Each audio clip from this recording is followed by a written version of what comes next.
getting along is to be friendly with, to have a positive rapport or a positive relationship. Now, human beings, we all have different personalities, so it's not easy to get along with everyone, to have a positive relationship or a rapport with every single other person. But the idea is when you get along with someone, you're able to have a good relationship, you're able to talk to them, say hello, say goodbye, and carry on a conversation. It doesn't necessarily mean that you love them or anything like that. It just means you can be civil with each other. You get along. So this expression, a friend in need is a friend indeed. Well, we already know what a friend is. You might already know that, right?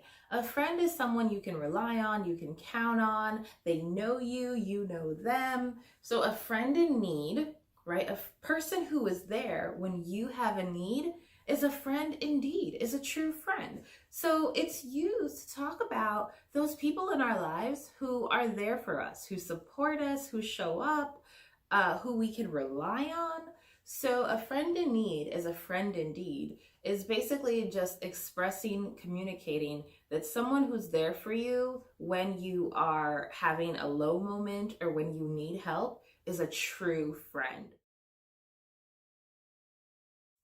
Have a friend in high places is to know somebody or have connections with someone who has power or authority.